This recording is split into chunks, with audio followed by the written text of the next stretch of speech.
Jen Moynihan, and welcome to the latest edition of In Focus. We have a very special guest who's been in the music business for almost 5 decades. His music has appeared in television series such as Beverly Hills 90210, the original, as well as quite a few movies. His discography includes 7 studio albums, 3 compilations, and 5 singles that have hit the U.S. Billboard charts since 1967. Please welcome Brenton Wood. Thank you so much for being here today, sir. My pleasure, Jen. My pleasure's all mine. And Jordan Martinez, Hey, thank you so much for being here today as well. Appreciate it. Okay, thank you so much. And my first question for you today, your first single, Oogum Boogum, reached number 19 on the R&B charts in the spring of 1967. Just a few months later, in the fall of the same year, Gimme Little Sign climbed to the number 9 position. What was it like to see 2 of your songs become such big hits in such a short time? It was one of the best feelings you could have. You know, after striving for so long to try to accomplish a hit record, a song, because no one would write songs specifically for me, but I had to study on what it took, what the ingredients that you put in to make up a song. So I went through that, and then once I learned how to write songs, that's when I became more successful than I was, because I had a lot of people throwing songs at me, but you know, it was like, in fact, Oogum Boogum was derived from that. You know, there was a song that they gave me at the record company that they wanted me to record. I said, I can't record this. So I took it home, I listened, I made myself listen, and I said, I still can't sing it. So I took it and made it something else. I took it and turned the whole thing around and made it cheerful. Made it good. Yeah, it was cheerful. You know, it was. Oogum Boogum Song was something that I laughed. A couple of my songs, while I was writing those songs, I laughed all the way through them. While you were attending college, you learned how to play the piano. You also discovered a lot of your musical interest. Have you always wanted to be a musician, or was there something during that time period that kind of sparked that interest? Jen, before college, you know, I started playing at the piano at age 7. Oh, wow. And I've been following that ever since. You know, I started off at the playgrounds where they had a piano on stage, and they had this person up there playing that piano, and I had never seen a piano. We didn't have television, so you know, I never got a chance to see it. I saw that piano, and I was very impressed. I was strung out, and I stayed there all day watching this person play this piano. And when he'd get up, I get up with my little hands and I try to do what I saw him do. Couldn't quite get the expansion because my hands were too small. But I did it with 2 fingers instead of 3. Okay. And stuff like that. But you know, I practiced and I practiced and I practiced. And I slept on it and I slept on it and I practiced and I practiced. You know, boy, this is great. I love this piano. You know, so I got in there and started. Then I said, now what you gonna do? Okay, now you gotta learn how to write songs. Songwriting is like, wow, you have to have experience or dreams. One of my first songs that I wrote was called Birdman. You know, it was like, you know, let me tell you people about a story I heard. All about a man who wanted to be a bird. It happened one day when he was walking down the street. He saw a little bird fly out of a tree. So he made up in his mind that he wanted to fly. How old were you when you wrote that? 11, 10, 11. 10, 11? Wow. And then that kind of made me want to get more about the stuff that's on the radio, what they were talking about. You know, the blues lyric didn't turn me on because I didn't want to hear about nobody going to somebody's house while they're going to work and all that. That stuff is crazy. I said, well, when I can produce some stuff like this. So I listen to top 40 radio, top 20, top 30 Okay. radio, and blues because I had to have some guidelines on where I'm coming from. I used to listen to, Sam Cooke, Jesse Belvin, Nat King Cole. All these people had prestigious markets, places, you know. But I hadn't been able to write a good song until I had a girlfriend. She inspired a lot of your early music. Yep. Give me no sign. Oogum Boogum. All of that stuff. I got that stuff from general public. So you said you listened to the radio a lot. Would you take a lot of the stuff that you heard and kind of use those techniques to incorporate them in your own songs, kind of try new things? You have to be alert to become a songwriter. You have to recognize all the small things that people think you're not watching. You know, I mean, they got one person that does that out up front. You know, although most of us did it, that songwriters. R. Kelly, he's got to be noticing everything that's walking, even roaches and stuff. When he writes about stuff that how do he write about this stuff? You know? He writes about a lot of things that may just pass you up, and you may not notice until he brings it to your attention and stuff like that. Boy, how did he remember that stuff? You know, but it's infectious, and you know they can sell a lot of people on that thing because they go through the same thing. It's very relatable. Right, relatively speaking, yeah. It's very true. So going off of that, growing up, out of the musicians that you listened to, who would you say most influenced your style of music the most? Jesse Belvin, Sam Cooke, and Nat King Cole. So why those three? They sounded like I wanted to sound. They would. I got Sam Cooke. I love the way he announces his words. You know, Jesse Belvin had a more of a sensuous, sexual type sound, and that King Cole he was like the king of them all. He was very big on the vocals. Yeah, and what they had a good way of pronouncing words, and words I really get into. You know, words is like you can change one word and it mean totally something different. So that's why I got into words. Okay, very cool. So unlike some of the other musicians in your genre, you actually write and co-write a lot of your songs. What does that process look like? Do you start with the vocals first, or is it more about the instrumentals? Song can be approached any number of ways. I can do a subject matter, which I can have the title, and I can take the title and build the words around that title. Or I can have one good subject matter that I wanted to build up and blow out of proportion, make a big deal out of nothing. You know, basically that's what it is. You know, I got most of my song titles and things that you may go through every day. Things are how I felt when I first met my first girlfriend. The things that I wanted to do. I have a song in my album. One of them is called "I'm the One Who Knows." "I'm the One Who Knows" is one of my biggest hit records. But, you know, it's like it wasn't really blown out of proportion. But it explained how a young man feels when he first meets this girl. You know, he shines his shoes, patches the hole in his favorite suit. Trying to impress. Yeah, going there and grooming.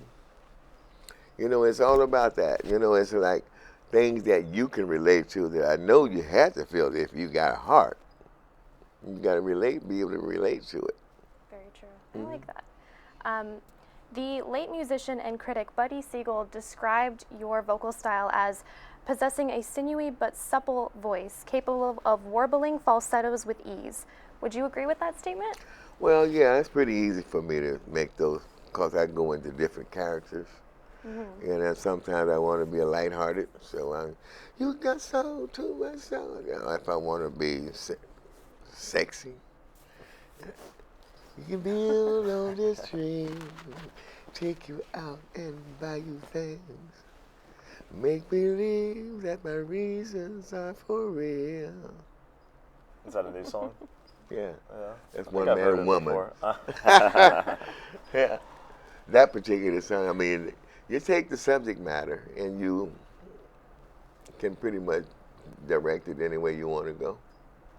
It's almost like movie producing, Is it? but you're acting over wax, You can mold unseen, it. right? But you got to keep the train of thought. So you got to take the people where you want them to go. You know, it's like it's a good concentration, focusing on what you're talking about, so you can pretty much act it out on wax, and people can visualize what how you're acting by listening to what you're talking about, and I kind of do that like that a lot. Very cool. In that same 1996 article from the LA Times, you described yourself as a bit of a maverick because you are very involved in a lot of your career responsibilities. You write your own music, you put out a lot of the promotion for your events, you select the venues for your concerts. Would you still describe yourself as a maverick today? Yeah, pretty much so. Well, maverick, but independent. You know, I didn't like that my entry into the music business, as per se, people wanted me to do their song as opposed to my song. Nobody showed up until after I got my song. Then I stopped, didn't want to do everybody's song. I wanted to do my own songs, and they were throwing songs at me, and I said, well, I don't really want to do these songs. And then when I found out that song is the way of life, that's where the money comes from. So I thought about that and see, but everybody wants to have a song, hit song, because of the fact that it's pretty much for a long time, because if the song is successful, it's a hit. If it hit today or yesterday, it's a hit today. But all they have to do is be exposed. But you gotta let the other young generation express themselves also. So it's like a time thing. You say, well, I've had my turn, it's their turn. But you do a lot of what you saying, like you do a lot of the business as far as you're the CEO of Mr. Wood Records. I go out and I promote concerts, I do everything. It's for survival, because I had management when I first started, but he got all the money. So I said, well, I had to quit singing in the 70s, because I wasn't getting no money. See, this is crazy, but all I got is a name. So let me go out there and expose this name and see if I have any talent, I can possibly stay alive. But if I ain't got no talent, and I may have to go back to the drawing board or get old like everybody else and retire and get my the GR or whatever, But it's worked out good for me, because that's probably one of the best decisions that I made was to challenge the music industry. That's something you were talking about earlier too, about how you were very well-rounded, where you did the business aspect, you did the promotional aspect. Do you think musicians today should be more involved in that type of thing? I have to leave that to them, because if they're not involved, they won't exist. Because if they don't get smart and try to learn something about the business that they're in, then they're going to lose out. Do you think they'd easily get taken advantage of? Easily or simply take advantage of them. That's what they will do. Oh, yeah. I always expressed, get your education. my education was kind of limited. You know, I went to college, but I only go to college to try to finish high school. You know, I needed to be able to concentrate, but I was hungry when I was coming up. You know, we didn't have very much food and stuff like that. You know, I used to raid peach trees and stuff like that to eat. You Pigeons, know, right? huh? Pigeons down. I used to, well, I do a lot of, you know, I had to like go hunting. Yeah. You I've know, heard all the stories. to get breakfast, lunch, or dinner. You know, so it was different for me, but it also made me, I think, more Resourceful. Yeah, yeah. You're hunting pigeons in I San used Pedro. I used to sell papers, shine shoes, sell fish. I used to, you know, all that stuff I used to go and get and come back and sell it to the restaurants and stuff like that. I always had money. But the biggest part of my thing was to be able to help my mom get what my father may have promised him. But he kind of disappeared for a minute, you know, every now and then after doing stuff like that. So, you know, and it was 11 of us. 11? 11. Wow. And we had to put on boxing gloves to see who was going to eat. Metaphorically speaking, of course. It was something like that. Throughout your career, you've also done a lot of charitable performances. You've performed at local middle schools, local high schools, a juvenile hall as well. What inspired your decision to get involved in these events and give back to your community? Well, a friend of mine, he was doing LA Unified School District. Okay. And he had every school, we do mini concerts for kids that brought their grades up to par. And we'd go there like 4 days a week, Monday, Tuesday, Wednesday, Thursday. We would go through the schools and have coffee and talk to the kids, and we would, you know, give them a mini concert for those who were eligible to come to the concert. If you didn't bring your grades up, you couldn't come to the concert. So it was more or less something like Motivating. Yeah, motivating, you know, and we did every school in the district. And that was like, I think that was kind of helpful in my career too also, you know, because a lot of people know me that don't know a lot of other people, you know, and they're surprised about the youthful group that know my songs today. And they sing right along with me as I'm singing on the stage. Yeah, you've definitely got several generations of following for your music. And it was good for me to do what I did. You know, it was helping the kids, and at all the same time, it helped me be more visible. Nice. So recently, you shot your new music video here on campus, One Man Woman, and of course, Jordan, you were a part of that. Could you guys tell me what led to that decision to work on that here at Cal State Fullerton? Oh, well, Ask JM here. Oh, well, okay, yeah. I mean, I was responsible for directing and producing the music video called One Man Woman that was shot here at Cal State Fullerton. So I'm a student here, RTVF, radio, TV, film student here. And essentially me and Brenton got hooked up through, you know, friends of friends of friends, and we met up, and, you know, we kind of felt each other, not figuratively speaking. Well, you gotta know. You gotta know who you're doing business with, you know, because there are a lot of sharks in this industry, especially the music industry.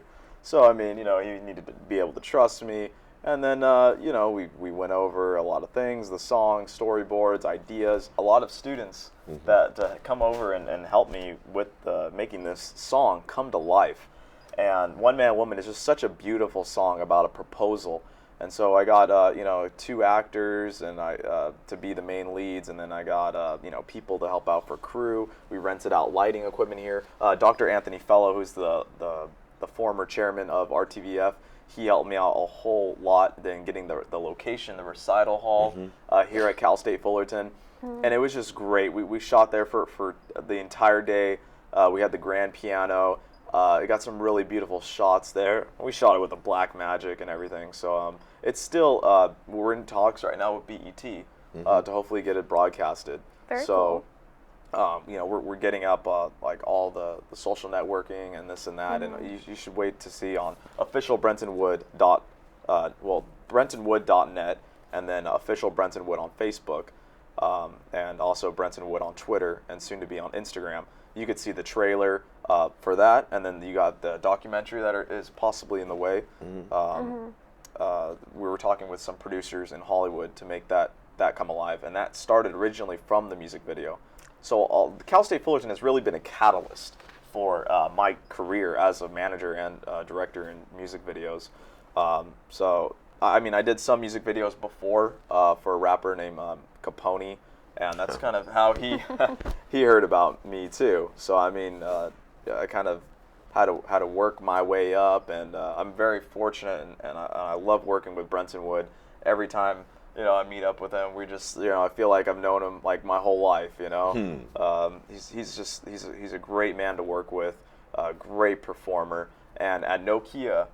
We recently, he performed there at Nokia with the Stylistics, the Dramatics, and a couple other bands there as well.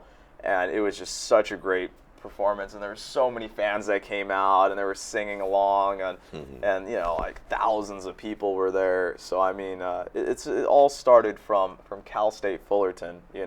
That's not really revered for its filmmaking department, but it's got so much talent here, so many people. That really are passionate about filmmaking and the business of the entertainment industry.